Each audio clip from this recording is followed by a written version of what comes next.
ஊழல் பணம் இப்பொழுது கோயில் உண்டியலில் போய் சேர்கிறதா இப்போ மாத்தமாக நடக்குது. ஒயிட்டை பிளாக்கை ஒயிட்டாக கன்வெர்ட் பண்ணுறதுக்கு அவங்க இப்போ சேரிட்டியில் இறங்கியிருக்காங்கன்னு கூட மக்கள் நினைக்கலாம். இது மாதிரி சேரிட்டி பண்ணுறதுக்கு ஒரு செக்ஷன் இருக்கு. சட்டம் சொன்னால் மக்களுக்கு புரியாது. அந்த சட்டத்தில் அவங்களுக்கு ரிபேட் கிடைக்கும். ரிபேட்னா என்ன? அது வந்து தள்ளுபடி ஆகும். வருமான வரி கணக்கில் எடுத்துக் கொள்ளப்படாது. ஆர்டிஐ முதல் தகவல் அறிக்கை சட்டத்தில் போய் நீங்கள் மனு கொடுங்க. இன்னைய தேதியில் யாரோ சாப்பாடு போட்டாங்கிறாங்களே, இந்த KN நேரு அவர்கள் வந்து நின்னாரு, அன்னைக்கு அன்னதானம் செய்தவர் பேரை கொடுக்க முடியும்னா கொடுப்பாங்க. அப்போ அந்த பேரும் இந்த இடி கொடுத்த லிஸ்ட்டில் இருக்கிற பேரும் டேலியாக தான் பாருங்கள். இப்போ சொல்கிறது 888ங்கிறாங்க.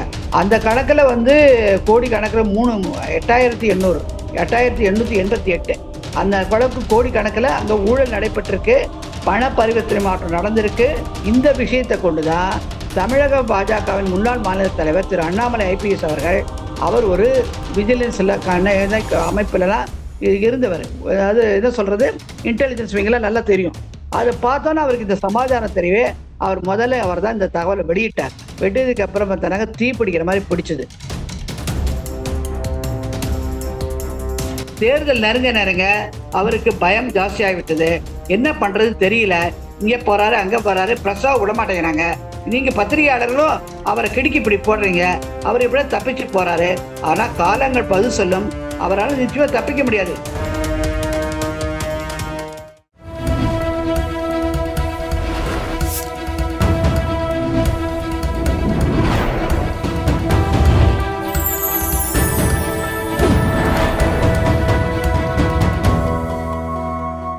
சேனல் 5 தமிழ் நேயர்களுக்கு வணக்கம். இன்றைய நேர்காணலில் நம்மோடு பேச இருப்பது மூத்த வழக்கறிஞர் நளினி ஸ்ரீ அவர்கள். மேம் வணக்கம். மேம் வணக்கம்.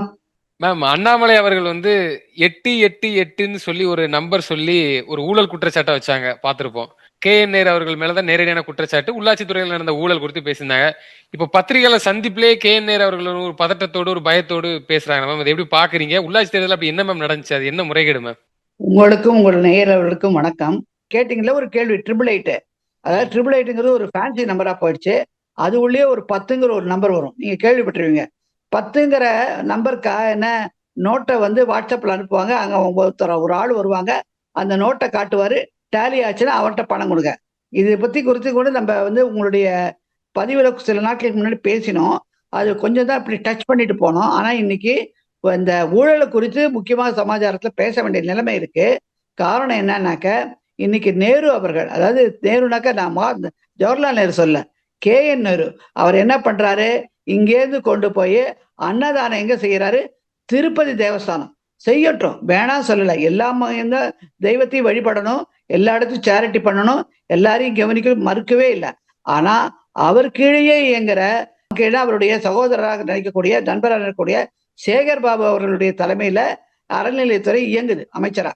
அப்ப இங்கே இருக்கிற கோவில்கள் என்னது, ஸ்ரீரங்கம் மாவட்டம், ராமேஸ்வரம், பழனி முருகன், அறுபடை வீடுகள், மீனாட்சி மதுரை மீனாட்சி அம்மன் கோயில், காஞ்சி காமாட்சி அம்மன் கோயில், இப்படி பிரபலமான பல கோயில்கள் இருக்கு.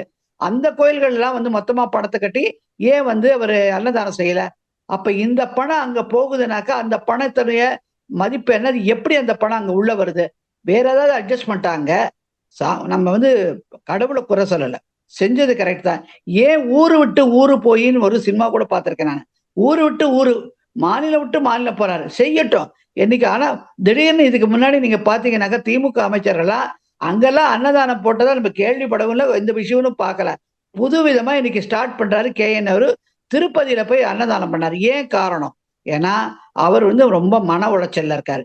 எந்த நேரம் வேணா ஈடி கதவு தட்டும். எது ஈடி கதவு? ஏன் ஈடி கதவு தட்டுது? காரணம் பார்த்தீங்கன்னா, சில காலங்களுக்கு முன்பு அவர்களுடைய சகோதரர் மகன் அவங்க இருக்கிற இடத்துல எல்லாம் ஒரு இடி ரைடு நடந்தது. அந்த இடி ரைடு சம்பந்தமாகத்தான் சில டாக்குமெண்ட்டுகள்லாம் வந்து இடி வந்து பத்திரங்கள் எல்லாம் கைப்பற்றுச்சு. அந்த கைப்பற்றின பத்திரத்துக்கு இவர் என்ன சொன்னாரு, நாங்க ஏதோ வந்து எங்க பேர்ல வழக்கு இருக்கு, அந்த வழக்கு என்னன்னாக்க வருமான வரித்துறையில ஏதோ சரியா கட்டல, அது குறிச்சுதான் இவங்க வந்து ரைடு நடத்தினாங்க, அது வழக்கு முடிஞ்சு போச்சு, கட்டியாச்சு, அதுதான் சொல்லி சொன்னாரு. ஆனால் இங்க முக்கியமா கவனிக்க வேண்டியது, ஈடி ரைடுக்கு போய், அதாவது குரங்கு பிடிக்க போய் பூமாலை கிடைச்ச கதையா ஈடிக்கு சில பரிமாற்றங்களுக்கான தகவல்களும் வாட்ஸ்அப் மெசேஜஸும் டாக்குமெண்ட்டும் அவங்க கைப்பற்றாங்க. கைப்பற்றி போனா அவங்களே ஆச்சரியப்படுறாங்க, ஷாக் ஆயிட்டாங்க. என்ன நம்ம ஒரு கேஸுக்கு போனா வேற கேஸ் உருவாகுது எங்க அப்படின்னு சொல்லி பார்த்து அந்த டாக்குமெண்ட்டுகள் எல்லாம் கொண்டு போய் இப்போ அனலைஸ் பண்ணி எல்லாம் ஒரு 4 மாசத்துக்கு முன்னாடி நடந்த இடி ரைடுல கிடைச்ச அத்தனை டாக்குமெண்ட்டுகளையும் வந்து பரிசீலிச்சு எந்த அளவுக்கு கோடி கணக்குல இப்ப சொல்றது 888ங்கிறாங்க. அந்த கணக்குல வந்து கோடி கணக்குல 8,800 8,888 அந்த கணக்கு கோடி கணக்குல அங்க ஊழல் நடைபெற்றிருக்கு. பண பரிவர்த்தனை மாற்றம் நடந்திருக்கு. அதுல வந்து அந்த முகாந்திரமும் கட்டல, டாக்ஸ் எவேஷன் நடந்திருக்கு, வரி ஏய்ப்பு நடந்திருக்கு, கள்ளப்பண பரிமாற்றம் நடந்திருக்கு. இதை கண்டுபிடிச்சோன்னே இதை தரவுகள்லாம் வச்சு எல்லா டாக்குமெண்ட்டையும் ஒரு லெட்டர் எழுதி எல்லா டாக்குமெண்ட்டையும் அது சேர்த்து தமிழக டிஜிபிக்கு ஒரு கடிதம் எழுதினாரு இடி அதிகாரிகள். அதுல என்ன கேட்டாங்க, நீங்க ஒரு எஃப்ஐஆர் போடுங்க, பண பரிமாற்றம் கையாடல் நிறைய நடந்திருக்கு, இது குறித்து ஒரு எஃப்ஐஆர் போடுங்க. எனக்கு இடி எப்பயுமே முதல்ல ஒரு எஃப்ஐஆர் பணிமரம் இடி இது வரி வைப்பு இல்லை இன்கம் டாக்ஸ் இது ஏதாவது லஞ்சம் வாங்கினது அந்த மாதிரி முதல்ல ஒரு கேஸ் தான். அந்த கேஸ் மேலதான் அதுக்கப்புறம் அதனுடைய செயின் ஆஃப் ஆக்ஷனை இடி இறங்க முடியும். அதாவது பணிமறிமாற்றம் வேற இடத்துல போயிருக்கு, நாடை தாண்டி போயிருக்கு, மக்கள் கணக்கு வரல, கணக்கு வராம போயிருக்கு, 4 இடத்துல போயிருக்கு, அவங்க அதுக்கப்புறம் தான் செயினா வைக்க முடியும். அதான் பிடி கேஸ் சொல்லுவாங்க. பிடி கேஸ் இல்லாம அவங்க அடுத்து அதான் முதல் எஃப்ஐஆர் வந்து ஊழல் சம்பந்தமாக பதிவு செய்யாம அடுத்த கட்டத்துக்கு ஊழல் செய்கிறது ஒரு குற்றம். ஊழலில் வந்த கிடைத்த பணத்தை மாற்று விதமாக மாற்றுவது மணி லாண்டரிங். அது வந்து பண பரிமாற்றத்துல நடக்கிற ஒரு அவலம், அது ஒரு பெரிய குற்றம். அதை பத்தி தான் இடி வந்து என்போர்ஸ்மெண்ட் டைரக்டரேட் வந்து அமலாக்கத்துறை கையில எடுக்கும். இப்ப வந்து இவங்க கிடைச்ச நகல்களை பார்த்தானாக்க இவங்களுக்கு வந்து முதல்ல எஃப்ஐஆர் இங்க வரல. ஏன்னா இந்த விஷயமே தமிழக காவல்துறைக்கு கண்காணிப்பிலே போகல. காரணம் என்ன, இவங்க ஆளுங்கட்சி, அமைச்சருடைய மகன், அமைச்சருடைய சகோதரர் எப்படிங்க போகும்? அதனால போகல. அதை கண்டுபிடிச்ச மத்திய அரசின் கீழே நிதி அமைச்சரின் கீழேங்கிற தனி அமைப்பான அமலாக்கத்துறை கண்டுபிடிச்சு இவங்க கதவை தட்டி ஒரு லெட்டர் எழுதி எஃப்ஐஆர் போடுங்க சொல்லுது. ஆனா அதை வாங்கி வச்சுக்கிட்டு அமைதியாங்க. இந்த விஷயத்தை கொண்டுதான் தமிழக பாஜகவின் முன்னாள் மாநில தலைவர் திரு அண்ணாமலை ஐபிஎஸ் அவர்கள், அவர் ஒரு விஜிலன்ஸ் அமைப்புல எல்லாம் இருந்தவர். அதாவது என்ன சொல்றது, இன்டெலிஜென்ஸ் விங்கெல்லாம் நல்லா தெரியும். அதை பார்த்தோன்னா அவருக்கு இந்த சமாதானம் தெரியவே முதல்ல அவர் தான் இந்த தகவலை வெளியிட்டார். வெட்டதுக்கு அப்புறம் பார்த்தாங்க தீ பிடிக்கிற மாதிரி பிடிச்சது. தீ பிடிச்ச போது அப்ப கூட திரு நேரு அவர்கள் என்ன சொன்னாங்க, இல்லைங்க அது அந்த கேஸ் எல்லாம் முடிஞ்சு போச்சுங்க, இங்க வேணுட்டு என் பேர்ல அவதூறு கலப்புறாங்க அப்படின்னு சொல்றாங்க. அது உள்ள ஆராயும் போதுதான் அந்த லெட்டர் எப்படி லீக் ஆச்சுன்னு தெரியல. டிஜிபிக்கு போனது லெட்டரு, அது யார் இவங்க கேட்டா அதிமுக போட்டாங்கிறாங்க, இல்ல அங்க இருக்கிற அபிஷியல்ஸை யாரோ போட்டாங்க, எப்படியோ பொது வலைதளத்துல வந்துருச்சு. அதை படிச்சு பார்த்தீங்கன்னாக்க என்ன தெரியுதுனாக்க, அதுல இன்ஜினியர்கள், அதாவது பொறியாளர்கள், இடைநிலை, முன்னிலை, அப்புறம் கிளர்க்கு, இந்த மாதிரி பலதரப்பட்ட மக்களை வந்து என்ன பண்றாங்க, பணி நிமித்தம் பண்றச்ச அதுக்கு வந்து ஒரு என்ட்ரன்ஸ் எக்ஸாம் வந்து அண்ணா யூனிவர்சிட்டிக்கு கொடுக்குறாங்க. அண்ணா பல்கலைக்கழகத்துக்கு. ஏன் நல்ல முக்கியம் கவனிக்கணும், அண்ணா பல்கலைக்கழகத்துல இன்னைக்கு சிண்டிகேட் மெம்பரா முதல்ல உதயநிதி ஸ்டாலின் அவர்கள் இருந்தாங்க. அதுக்கப்புறம் அவர் விலகினதுக்கு அப்புறம் எக்மோனுடைய சட்டமன்ற தொகுதி சட்டமன்ற தொகுதி சட்டமன்ற தொகுதி எம்எல்ஏ இருக்காரு, அவர் வந்து பரந்தாமன்கிறவர். அவரும் ஒரு அட்வொகேட் தான், திரு பரந்தாமன். அவர் வந்து அந்த கமிட்டியில இப்ப சிண்டிகேட்ல மெம்பரா இருக்காரு. இவங்க இருக்க ஒப்படைச்சதுனால இங்க வந்து தயாரிக்கிறாங்க, கேள்வி பதில்களை தயாரிச்சு இப்போ பொது வழியில என்னைக்கு இது தேர்தல் சரி, என்னைக்கு வந்து எக்ஸாமு தேர்வு, என்னைக்கு அதுல வந்து செலக்ட் பண்ணதுக்கு அப்புறமா ஓரல் எக்ஸாம் என்னைக்கு, அந்த ஓரல் எக்ஸாம்ல என்னைக்கு அப்பாயின்மெண்ட் லெட்டரும், இப்படிலாம் கால இது அட்டவணையை போட்டு பிரசுரம் பண்ணி 2 லட்சத்துக்கு மேல வந்து ரிட்டன் எக்ஸாம் எழுதுறாங்க. எழுத்து மூலமான தேர்வுக்கு ஆஜராகிறாங்க. ஆஜரானதுல இவங்க என்ன பண்ண ஃபில்டர் பண்றாங்க. ஃபில்டர் பண்ணி வாய்மொழியக்க கூப்பிடுறாங்க. வாய்மொழி கூப்பிடுறச்சுதான் அம்பலம் ஆரம்பிக்கிறது. எப்படின்னாக்க இவங்க வந்து ஃபில்டர் பண்ணோன்னே இவங்க வந்து லிஸ்ட் எடுத்துக்கிறாங்க. நீங்க தேர்வு செய்யப்பட்டிருக்கீங்க, ஆனா ஓரலுக்கு வரப்போறீங்க, இப்பதான் உங்க வேலை ஆரம்பிக்குது, நாங்க என்ன பண்றோம், 10 ரூபா. அதாவது அமலாக்கத்துறை வந்து எங்க பார்த்தாலும் ஆச்சரியப்படுது, செந்தில் பாலாஜி இருந்தாலும் 10 ரூபா, நேருக்கும் 10 ரூபா. அந்த 10 என்னுடைய ராசி எண்ணா திமுகவுக்கு சந்தேகம் வருது நமக்கு. அதுல என்ன பண்ற, பாட்டலுக்கு 10 ரூபா. அந்த பாட்டை பாடினால்தான் விஜய் வந்து கூட்டங்கள்ல வந்து ப்ராப்ளம் சொல்லி இன்னைக்கு மக்கள் பேசிக்கிறாங்க. அந்த விசாரணை போயிட்டு இருக்கு சிபிஐ, அதை பத்தி நம்ம பேச வேண்டாம். அதே 10 ரூபாய இவங்க என்ன பண்றாங்க, இவங்க லிஸ்ட் ரெடி பண்ணாங்க இல்லையா, அந்த லிஸ்ட்டுக்கு அதாவது அந்த பதவிக்கு ஏத்த மாதிரி ஸ்லாப் பிக்ஸ் பண்றாங்க. அது கணக்கு பிக்ஸ் பண்றாங்க. பொறியாளரா 35 லட்சம், இந்த ஆளரா 45 லட்சம், அப்படியே பிக்ஸ் பண்ணி அவங்க மெரிட்ல இருக்காங்களோ இல்லையோ இவங்களா ஒரு லிஸ்ட்டை ரெடி பண்ணி செலக்ட் பண்ணிட்டு அவங்களுக்கு தகவல் கொடுக்குறாங்க. அந்த நம்பரை தகவல் கொடுத்து அதுக்கு என்ன கொடுக்குறாங்க, உங்க பதிவுல வாட்ஸ்அப்ல இந்த 10 ரூபாயை வந்து அனுப்பிச்சிருக்கேன், இவர் 10 ரூபாயை எடுத்துட்டு உங்க வீட்டுக்கு ஒருத்தர் வருவாரு, அவர்கிட்ட இந்த பணத்தை கொடுங்க, இவ்வளவு அமௌண்ட் உங்களுக்குன்னு வாட்ஸ்அப்ல மெசேஜ் போகுது. அப்புறம் போன்லயும் கூட சொல்றாங்க. அதையும் தாண்டி சில மெசேஜ்களாவும் அனுப்புறாங்க. அப்ப வந்து இவங்க என்ன பண்றாங்க, உடனே அந்த இடத்துல போறாங்க, அந்த பணத்தை கொண்டு போய் வேற முகமாக அந்த பணம் எப்படி நான் இப்ப எனக்கு நீங்க கொடுத்தீங்கன்னா நான் வந்து கொண்டு போய் ஒரு 35 லட்சம் 45 லட்சம் திடீர்னு பேங்க்ல என்னுடைய அக்கௌண்ட்ல டெபாசிட் பண்ணா அதுக்கு கணக்கு சொல்ல வேண்டாமா? 2 லட்சத்துக்கு மேல போனாலே டிரான்சாக்ஷனுக்கு அலர்ட் பண்ணுது ஐடி, நீங்க வருமான வரித்துறை. அப்படி பாத்தீங்கன்னா பல வழக்குகள் பல கணக்குகள் வருது. அதை பார்த்த உடனே ஆச்சரியப்பட்ட அமலாக்கத்துறை இது எப்படி சாத்தியம்னாக்க, இந்த வாட்ஸ்அப்ல 10 ரூபா வரதை பார்த்த உடனே இது எங்க போகுதுங்கிற அந்த லிங்கை வந்து தொடர்ச்சியா பார்க்கறச்ச பல இடங்கள்ல, அதாவது KN நேருடைய தம்பியோட உதவியாளர்கள், அதுக்கப்புறம் மகன், இந்த மாதிரி பலதரப்பட்ட பேர்கள் 4-5 பேர்கள் வருது. அந்த பேர்கள் நம்ம சொன்னா அவங்க கோவப்படுவாங்க, அது பொதுவெளியிலே தெரியும். அத்தனை பேரோட அக்கௌண்ட்லயும் வந்து வேற விதமாக இன்வெஸ்ட்மெண்ட் ஆயிருக்கு, போய் டெபாசிட் ஆயிருக்கு. டெபாசிட் பார்த்தீங்கன்னாக்க இப்ப அந்த கணக்குல பார்த்தீங்கன்னாக்க எழுதினதுமோ 2 லட்சத்துக்கு மேல, அதெல்லாம் செலக்ட் பண்ணது 2538. 2538ல அவங்க அமலாக்கத்துறை கண்டுபிடிச்சது 150 பேர். அந்த 150 பேர்ல கூட ஒருத்தர் யாருனாக்க ஒரு பெரிய லெவல்ல பொறியாளரா இருக்காராம் அந்த இதுலயே, அந்த உள்ள லோக்கல் பாடியிலேயே, அது உள்ளாட்சி துறையிலேயே. அவருடைய சொந்தக்காரங்க மகன் சொல்றாங்க, அவங்களுக்கும் தேர்வு எழுதுக்கு அடிப்படை தேர்வே தேர்ச்சி பெறாதவங்களுக்கு செட் பண்ணி அப்பாயின்மெண்ட் போட்டாங்க. இந்த ஊழல் நடந்ததை குறித்து அவங்க வந்து விலாவரியா பேசின போதுதான் திரு KN நேரு அவர்கள் இதை கடந்து போராட்டத்துல மறுத்து பேச முடியல. இன்னும் அதுக்கப்புறம் பாத்தீங்கன்னா கொஞ்சம் சைலண்ட் ஆயிட்டாரு. ரொம்ப சைலண்ட் ஆயிட்டாரு. பாத்தீங்கன்னா அதிகமா ரொம்ப சைலண்ட் ஆயிட்டாரு. ரொம்ப சைலண்ட் ஆயிட்டாரு. ரொம்ப சைலண்ட் ஆகிறது மட்டும் இல்ல, முன்னெல்லாம் பாத்தீங்கன்னா இந்த தமிழக என்ன சொல்றது, சென்னையுடைய மேயர் அந்த அம்மா வந்து பேட்டி கொடுக்கும் போதெல்லாம் பக்கத்துலயே நீங்க பாப்பீங்க KN நேரு அவர்கள், சேகர் பாபு அவர்கள் நிற்பாங்க. ஆனா இப்பெல்லாம் அந்த அம்மாவே தைரியமா கொடுக்குற அளவுக்கு அவங்க ரெடி ஆயிட்டாங்கிறது வெல்கம் செய்யணும், ரொம்ப பாராட்டுறோம். ஆனா இப்ப யாரும் பக்கத்துல நிக்கிறது இல்ல. இவர் காணாம போறாரு, எந்த இடத்துலயும் பிரஸ் மீட் காணும். இன்னைக்குதான் நான் கேள்விப்பட்டேன், ஒரு பிரஸ் மீட்டுக்கு போன போது அவர் என்ன சொல்றாரு, கேள்வி கேட்டது இல்ல அதெல்லாம் ஒண்ணு இல்லைன்னு சொல்லிட்டு மழுப்பி நகர்ந்துட்டாரு. நான் ஒரு முக்கியமான பெரும் சீனியர் அமைச்சர்கள் அவர் ஒருத்தர். அந்த காலத்திலே திரு கருணாநிதி அவர்கள் தலைமையிலேருந்து இருக்கிற காலத்துல டிராவல் பண்றவர். அவரு இப்ப வந்து அதை கடந்து போறாருனாக்க குற்றச்சாட்டுங்கிறது உறுதியாக இருந்தான்னு அர்த்தம். இந்த மாதிரி ஊழல் பண்ணதான் நீங்க டெரரிசம் ஜாஸ்தி ஆகுது. இவங்க பண்ற ஊழல்னால அந்த பணத்துக்கான கணக்கை வந்து மறுதளிக்கிறதோ இல்ல வேற விதமா கிடையவே கிடையாது, என் அக்கௌண்ட் இல்ல, அவங்களுக்கு எனக்கு தொடர்பே கிடையாது, இந்த பேர் சொல்றவர் என் தம்பியே கிடையாது, பேர் சொல்ற என் மகனே கிடையாது அப்படின்னு அவரோட சொல்ல முடியுதா? முடியாது.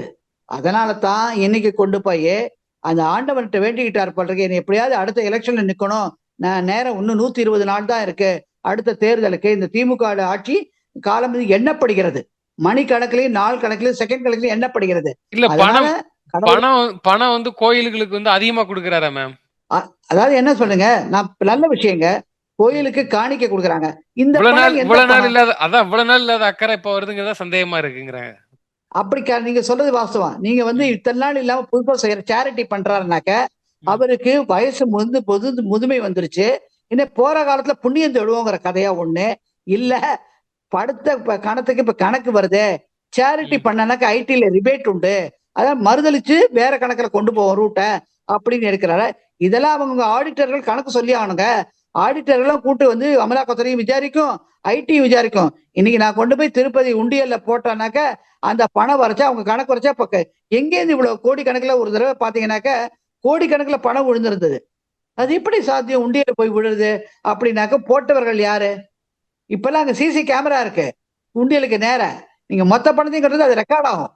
முன்காலங்கள் ஒரு 15-20 வருஷம் 25 வருஷத்துக்கு முன்னாடி அப்படியே கொண்டு சில பேர்ல கள்ளப்பணத்தை கொண்டு பெருமாள்கிட்ட கொண்டு கொடுக்குறோம், சாமி கிட்ட கொண்டு கொடுக்குறோம், முருகர்கிட்ட கொடுக்குறோம், கொண்டு போய் உண்டியல போட்டு வந்துட்டாங்க. அது தெரியாம போயிருந்தேன். ஆனால் இப்ப தப்பிக்க முடியாது. எல்லா இடத்துலயும் எல்லா உண்டியலும் அந்த சிசி ஃபுட்டேஜ் காட்டும். நான் இப்ப போடுறது அது ரெக்கார்ட் ஆகும். அதனால அப்படியே அவங்க தப்பிக்கிறது சான்ஸ் இல்லை. அதனால அன்னதானத்துல இறங்கிட்டார். அன்னதானத்துக்கு ஆனா கோயில்ல பணம் கட்டி தான் ஆகணும். கோயில்ல பணம் கட்டிச்சு அதுக்கு ரசீட் வரும். ஸோ அங்கேயும் வந்து சிக்கலாகும். எதுக்கு இவ்வளவு திடீர்னு வந்து 25 லட்சம் 35 லட்சத்துக்கு சாப்பாடு போடுறாங்க, சேரிட்டி கட்டுறாங்க அப்படின்னு வரும். ஸோ இந்த மாதிரி இருக்கிறதுல அப்படி பண்ணாலும் அவர் கணக்கு கொடுத்துதான் ஆகணும். எந்த விதத்துல போனாலும் எவ்ரி பைசா, எவ்ரி மணி, எவ்ரி சிங்கிள் பைசா ஒன்னொன்னு இஸ் பீங் அக்கௌண்டட். ஏன்னா இப்ப பாத்தீங்கன்னாக்க நீங்க இன்னொரு புதுவிதத்தை பாத்தீங்கன்னாக்க, இப்ப திருச்சியில அறநிலையத்துறை கீழே இயங்குது. அங்க ஒரு காட்டேஜ், அந்த காட்டேஜ் யாத்ரி நிவாஸ். அந்த யாத்ரி நிவாஸ்ல என்ன பண்றாங்க, ரூம் ரெண்ட் வந்து அவங்க கையில கேஷா வாங்குறாங்க, ஜிபே கிடையாதுங்கிறாங்க. ஏன்? டிஜிட்டல் மயமா வந்ததுக்கு அப்புறம் ஜிபேல வாங்க வேண்டியதானே, ஏன் வாங்க மாட்டேங்கிறாங்க? அதுக்கு பதில் சொல்லுவார் சேகர் பாபு, அந்த இடத்துலயும் ஊழல். இன்னைக்கு 10 பேர் வந்து ரூம்ல தங்கினாங்கனாக்க 4 பேரை காட்டி ரசீட்டு கொடுத்துட்டு மத்த காட்டாம இருக்கிறதுக்கா? இந்த மாதிரியாகத்தான் அறநிலையத்துறையில ஊழல் பெருகுதுங்கிறத குறித்துதான் இன்னைக்கு பாஜக சொல்லிக்கிட்டே இருக்காங்க. அது வந்து தனியார் அமைப்பு அரசாங்கத்துக்கு கீழே எப்படி இயங்கும் கேள்வி கேட்டுட்டு இருக்காங்க. அதுக்கு சேகர் பாபுவால் பதில் சொல்ல முடியல. இப்ப பாத்தீங்கன்னாக்க இவர் கொண்டு போய் அன்னதானம் பண்றேன் பணத்தை வெளியில எடுக்கிறாரு. செய்யட்டும், நல்ல காரியங்களை நான் வேண்டாம் சொல்ல. ஏன் இன்னைக்கு அது நேர்மையா அந்த மக்களுக்கு ஒழுங்கா நேரா வேலை கிடைக்க செஞ்சிருந்து நல்ல பேர் எடுத்திருக்கலாம்ல? ஏன் செய்யல? ஊழலையே தெளிச்சு மக்களை ஏழ்மையாக்குறது தான் அவங்க குறிக்கோளா இருக்கிறாங்க. ஆனா இப்ப கிடுக்குப்பிடி ஜாஸ்தி ஆகுது. தேர்தல் நெருங்க அவருக்கு பயம் ஜாஸ்தி ஆகிவிட்டது. என்ன பண்றது தெரியல. இங்க போறாரு அங்க போறாரு, பிரஸ்ஸா விட மாட்டேங்கிறாங்க. நீங்க பத்திரிகையாளர்களும் அவரை கிடுக்கிப்பிடி போடுறீங்க. அவர் எப்படியா தப்பிச்சு போறாரு. ஆனா காலங்கள் பதில் சொல்லும். அவரால் நிச்சயமா தப்பிக்க முடியாது. ஏன்னா இந்த பணத்துக்கு அவர் பதில் சொல்லி ஆகணுங்க. எத்தனை நாள் வந்து ஃப்ரீ அன்னதானத்துக்கு பணம் கட்டுவாரு? அங்க திருப்பதியில அவங்க டிஜிட்டலா வாங்குறாங்க. இங்கே தமிழக அரசு அறநிலையத்துறை மாதிரி ரூம் ரெண்ட்டுக்கு கேஷா கொடுங்க, டிஜிட்டல் கிடையாதுன்னு சொல்றாங்களே, அங்க அப்படி கிடையாது. ஒன்னொன்னுக்கும் ஆன்லைன்ல அவங்க டிஜிட்டலா தான் வாங்குறாங்க. அப்ப இவர் டிஜிட்டலா பணம் கட்டுறச்ச அது அக்கௌண்டபிள் தானே, கணக்கெடுக்கவும்ல, அது இதுக்கு போகும்ல, வருமானத்துறைக்கு போகும்ல, அங்க கிரெடிட் ஆகுது இங்க டெபிட் ஆகுது, கணக்கு வந்து டேலி ஆகணும்ல. அப்ப என்ன பண்ண போறாரு? அது அவர் யோசனை பண்ணலையா? இல்ல அவங்க ஆடிட்டர் என்ன சொல்லி கொடுத்துருக்காங்க, இதுல இருந்து எப்படி கம் அவுட் ரிகல் அவுட்மாங்க, எப்படி வெளியில வருது, அதுக்கு இந்த மாதிரி எல்லாம் பண்ணுங்க, பண்ணி அதை ஒயிட்டா கன்வெர்ட் பண்ணீங்கன்னாக்க ஐடில வந்து ரிபேட் உண்டு, அதனால அது தள்ளுபடி ஆகும் கணக்கு வரைச்ச அப்படின்னு சொல்லி கொடுத்ததுனால பண்றாராங்கிறது. ஏன்னா சட்டம் அப்படி இருக்கு. அதாவது சீனியர் சிட்டிசன்ஸ் பணத்துக்கும் ரிபேட் வருது 80ங்கிறதுல. அதே மாதிரி இந்த மாதிரி சேரிட்டி பண்றதுக்கு ஒரு செக்ஷன் இருக்கு. சட்டம் சொன்னா மக்களுக்கு புரியாது. அந்த சட்டத்துல அவங்களுக்கு ரிபேட் கிடைக்கும். ரிபேட்னா என்ன? அது வந்து தள்ளுபடி ஆகும், வருமான வரி கணக்கில் எடுத்துக் கொள்ளப்படாது. அந்த கணக்கை வச்சுதான் அவர் இறங்கி இருக்கிறதா எங்களுடைய கணக்கு தோன்றது ஒரு வழக்கறிஞர். இதனால ஊழல் பணம் இப்பொழுது கோயில் உண்டியலில் போய் சேர்கிறதா இப்ப மாத்தமா நடக்குது. ஒயிட்டை பிளாக்க ஒயிட்டா கன்வெர்ட் பண்றதுக்கு அவங்க இப்ப சேரிட்டியில இறங்கியிருக்காங்கன்னு கூட மக்கள் நினைக்கலாம். எங்களை போல வழக்கறிஞர்களுக்கு சட்டப்பிரிவு இருக்கிறதுனால தோணுது. ஆடிட்டர்களும் சொல்லி கொடுத்துருக்கலாம். ஏன்னா ஆடிட்டர்களுக்கு வந்து நல்லாவே சட்டம் தெரியும், இது எப்படி மாத்துறது கொள்றது அக்கௌண்ட் பண்றதுன்னு. அதனால தான் இப்ப நூதன முறை திமுக கையாளுகிறது. திமுக எப்போதுமே பணத்தை எப்படி வந்து சயின்டிபிக்கா ஊழல் செய்யணும், விஞ்ஞான ரீதியா ஊழல் செய்யணும்னு கெட்டிக்காரங்க. இப்ப விஞ்ஞான ரீதியா கள்ளப்பணம் மாதிரி சம்பாதிச்ச அன்அக்கௌண்டபிள் மணிய எப்படி வந்து மாத்துவதுன்னு விஞ்ஞான ரீதியாக சேரிட்டியில இறங்குறாங்க. சேரிட்டியில இறங்கச்ச ஐடி வந்து மன்னிக்கும். ஆனா உத்தமரா ஆனா இந்த நடவடிக்கையை பார்க்கும்போது மாட்டிக்கிட்டோம், வேற என்ன செய்யணும் தெரியாம செலவு பண்ற மாதிரி தானே மேம் இந்த மூவ்மெண்ட்டை பார்க்கும்போது தெரியுது. முதலீடு பண்ற மாதிரி தெரியலையா, ஏதோ வசமா மாட்டிக்கிட்டோம், அப்ப இதெல்லாம் கணக்கு காமிக்கணும் போய் செலவு பண்ற மாதிரி தான் பல பேர் பேசிட்டு இருக்காங்க. ஆமா சகோதரரே, இப்ப உங்க வருமானமே 5000 ரூபாய் தான். நீங்க திடீர்னு ஒவ்வொரு கோயில்ல போய் 15,000 ரூபாய்க்கு சாப்பாடு போடுறீங்க, 25,000 சாப்பாடு போடுறீங்கன்னாக்கா என்னங்க 25 தமிழ்நாடு அரசுல அறநிலையத்துறை வந்து எல்லாமே டிஜிட்டலா வந்து ரெசிப்ட கொடுத்துட்டு இப்ப டிஜிட்டலா கட்ட சொல்றத கேஷா கேட்கறாங்க. ஆனா திருப்பதி போன்ற இடங்கள்லாம் எல்லாமே டிஜிட்டல், மின்னணுவா தான் கட்டணும். மின்னணுவா கட்டுறச்ச என்னங்க இன்னைக்கு நேற்றுக்கு தான் 15 லட்சம் ரூபாய்க்கு சாப்பாடு போட்டாரு, இன்னைக்கு 25 லட்சம் ரூபாய்க்கு சாப்பாடு போடுறாரு அப்படிங்கிறச்ச, ஆமாங்க அங்க எங்க இப்ப என்ன இன்னைக்கு என் பேர்ல நான் சாப்பாடு போடுவேன், நாளைக்கு உங்க பேர்ல சாப்பாடு போடுவேன், நாளைக்கு இன்னொருத்தர் பேர்ல சாப்பாடு போடுவேன். ஸோ 3 அக்கௌண்ட் கிளியர் ஆகும். இது ஒரு சயின்டிபிக் மெத்தடுங்க. 3 அக்கௌண்ட் கிளியர் ஆச்சா அங்க அமௌண்ட்டும் அந்த 3 பேரும் செலவழிச்சதுக்கான ரிபேட் போயிடும். அப்ப என்ன சொல்லுவாங்க, இல்லைங்க எனக்கு பணம் வந்ததுங்க, நான் சேரிட்டி பண்ணிட்டீங்க, அக்கௌண்ட் கொடுத்துட்டீங்க, அதனால கணக்கு சரியா வருதுங்க. அப்படி தப்பிக்கிறதுக்கான முகாந்திரம் தான் இது. உண்மையே அதான் விஷயம். இப்ப சாப்பாடு வந்து இவர் பேர்ல மட்டும் போட்டு, ஆனா இவர் வந்து ஒரு சிறப்பு அழைப்பாளரா அங்க போய் இருப்பாரு, விருந்தினரா நிற்பாரு. ஆனா அன்னைக்கு இன்னைக்கு போய் திருப்பதியில போய் கேட்டு பாருங்க, முதல் தகவல் அறிக்கை சட்டத்துல போய் இன்னைக்கு மனு கொடுங்க, இன்னைய தேதியில யாரோ சாப்பாடு போட்டாங்கிறாங்களே, அந்த KN நேரு அவர்கள் வந்து நின்னாரு, அன்னைக்கு அன்னதானம் செய்தவர் பேரு கொடுக்க முடியும்னா கொடுப்பாங்க. அப்ப அந்த பேரும் இந்த இடி கொடுத்த லிஸ்ட்ல இருக்கிற பேரும் டேலி ஆயிருதா பாருங்க. சோ இதுதான் உண்மை. அதனால அவர் பேரே அவரே பண்ணிட்டு இருக்க மாட்டாரு. யார் யார் இப்ப பல ஆயிரம் பேர் கணக்கு கொடுக்குறாங்க இல்லையா, லிஸ்ட் வந்திருக்கு இல்லையா இடி பேர்ல, அவங்க எல்லாம் பேர்ல சாப்பாடு போடுறாங்கிறத கண்காணிக்கும் இடியும் பக்கம். ஐடிக்கு போகுது இல்லையா, ஐடி உடனே இடிக்கு அனுப்பும். சோ இவர் என்னதான் நூதனம் இருந்தா, இப்ப என்ன பணம் செலவழிச்சுட்டேன், அக்கௌண்டபிள் ஆயிடுச்சு, அதனால ரிபேட் வந்துருச்சு, சேரிட்டி பண்ண ரிபேட், அதனால இப்ப அமலாக்கத்துறை அவங்க கை வைக்காத அப்படி பாதுகாக்கிறார். இது ஒரு நூதனமான சயின்டிபிக்கான மெத்தடு. இன்னொரு விஷயம் என்ன சொல்லப்படுதுன்னா எதிர்க்கட்சிகள் இருந்தாலும் இது போன்ற விஷயங்களை வந்து அண்ணாமலை அவர்கள் தான் முதல்ல கண்டுபிடிக்கிறார், அவர் தான் முதல்ல எடுத்து ஸ்டேட்மெண்ட்டை வெளியில விடுறாரு, அதனாலதான் இவங்க எல்லாம் சிக்கிறாங்க, இதுவரைக்கும் வேற எந்த கட்சியுமே வாய் திறக்கல அப்படின்னு ஒரு குற்றச்சாட்டு பதிக்கிறாங்க. குற்றச்சாட்டுங்கிறத விட ஒரு நல்ல விஷயம் தான். ஆனா இதை அண்ணாமலை அவர்கள் தான் தொடராரு, இது போன்ற ஊழல் குற்றச்சாட்டு வந்து ஓப்பன் ஸ்டேட்மெண்டா வைக்கிறாரு, துணிஞ்சு வைக்கிறாருங்கிறாங்க. அதை எப்படி நீங்க பாக்குறீங்க?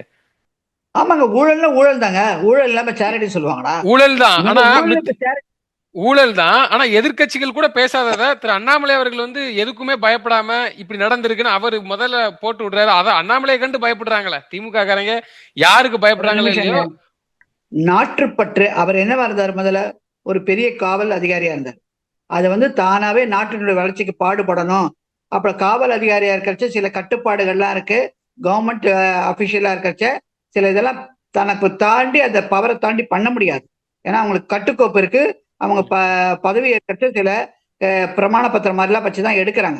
இந்த கலையத்துக்குள்ளதான் வேலை பண்ண முடியும், லிமிட்டடா தான் வேலை பண்ண முடியும், அதை தாண்டி பண்ண முடியாது. அதனாலதான் அவர் வந்து ரிசைன் பண்ணாரு. ஏன்னா காவல்துறைங்கிறது ஒரு சிறிய இராணுவம். நான் இதை பல இடத்துல சொல்லியிருக்கேன். சிறிய இராணுவம் நாட்டினுடைய அந்த மாநிலத்தை பாதுகாக்க வேண்டியது, சட்ட ரீதியாகவும் பாதுகாக்கணும், குற்றம் இல்லாத பாதுகாக்கணும், இந்த மாதிரி படமாற்றங்கள் இருக்கிறது கண்காணிக்கணும், எல்லாமே அவங்க கையில வருது.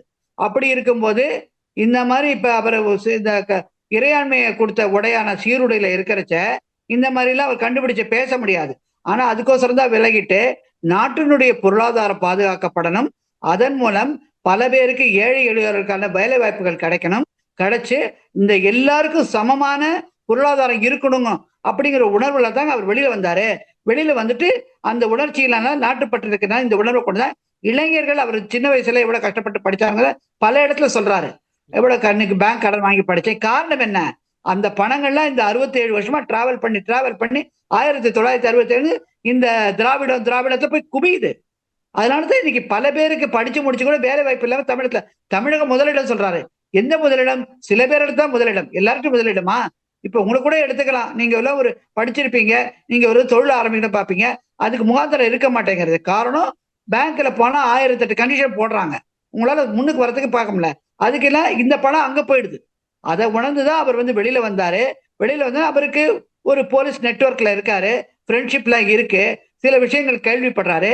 எந்த குடிமகனும் நாட்டினுடைய பொருளாதாரத்தையும் நாட்டினுடைய பாதுகாப்பையும் கருத்து யார் வேணா எந்த தரம் வெளியில விடலாம், தெரிஞ்சத. அது பொய்யா இருக்குமே, ஆனால் அதனால பாதிக்கப்படுறவர்கள் அவர்களை ஊழல் வழக்குல இருந்து அவதூறு வழக்குல கொண்டு போலாம், வேற விதமா கொண்டு போலாம். ஆனா இன்னைக்கு திரு அண்ணாமலை அவர்கள் கொண்டு வந்தா கூட அவர் மேல கை வைக்க முடியலையே KN நேருவால.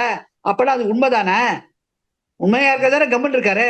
இல்ல TR பாலு ஒரு வழக்கு போட்டாரு, ரொம்ப பயப்படுறாரு, சந்திக்காம ஓட்டாரு. ரொம்ப பயப்படுறாங்க திரு அண்ணாமலை அவர்களுக்கு. அதே மாதிரி நீங்க சொன்ன மாதிரி TR பாலு வழக்குலயும் தைரியமா போல்டா பின்வாங்காம செயல்படுறாரு திரு அண்ணாமலை அவர்கள். செயல்படுறாரு. அவர் செயல்படுறதுக்கு காரணம் இப்ப பின்வாங்கிறது யாரு? TR பாலு கேட்கிறாரு. கரெக்டா? அப்ப நேர்மையும் நாணயம் சத்தியமும் இருக்கிற எந்த குடிமகனும் தன்னுடைய தாய் நாட்டை நேசிக்கிறவன் இந்த மாதிரி படிச்ச துரோகிகளா அந்த டாக்டர் போல நீங்க பண்ணிருக்காங்களே அந்த மாதிரி இருக்க மாட்டாங்க, இந்த மாதிரி இருப்பாங்க. இதுதான் ஒரு நல்ல எக்ஸாம்பிள். ஊழலை வெளியில கொண்டு வந்து மக்களுக்கு கிடைக்க வேண்டியதை செஞ்சு நாடு வளர்ச்சி பெறணும், நாடு மேல ஏறணும். இன்னைக்கு ஒரு சூப்பர் பவரா வரக்கூடிய நிலைமையில இருக்க இந்தியாவை இந்த மாதிரி ஊழல் பெருச்சாளிகள் பண்ணதுனால தான் பின்னாடி இருக்கு. அதனாலதான் அவர் பாடுபடுறாரு. உங்களை போல இளைஞர்களுக்கு எல்லாம் பல வாய்ப்புகள் கிடைக்கணும் தான் பாடுபடுறாரு. இன்னொரு காலத்துல பாத்தீங்கன்னா நாங்க இன்னைக்கு சொல்றோம், இந்த நிலைமை போச்சுனாக்க ஒரு குழந்தை சாதாரண டிகிரி படிக்கிறதுக்கே 1 கோடி ரூபாய் லஞ்சம் கேட்கிற அளவுக்கு இந்த தமிழகம் நகர்ந்துடும். இதை தடுக்கணும், தகர்க்கணும் தான் அவர் இதெல்லாம் பண்ணிட்டு இருக்காரு. அதனாலதான் அவங்களுக்கு பயமா இருக்கு. ஆனா மற்றவங்க என்ன பண்றாங்க, நமக்கே வம்பு, நம்ம வெளியே 1008 இருக்குமோ சொல்லி ஒதுங்குறாங்க. அந்த நீங்க கேட்ட கேள்விக்கு இதான் பதில். அவரால் எதிர்கொள்ள முடியல எதிர்கட்சியால. அதனாலதான் அவர்கிட்ட நெருங்குற. எனவே ஊழலுக்கு முற்றுப்புள்ளி வைத்து நாட்டினுடைய பொருளாதாரத்தை பார்க்கணும், பாதுகாக்கணும் என்ன இருக்கிறவன் யாரா இருந்தாலும் பொதுமக்களால வரவேற்கப்படுவார்கள். அதை கண்டு ஊழல்காரங்க அஞ்சுவாங்கிறதா இப்ப நடந்துகிட்டு இருக்கு. நீங்க கேட்ட கேள்விக்கு அதான் பதில். இன்னைக்கு சேரிட்டி வழியாக புதிய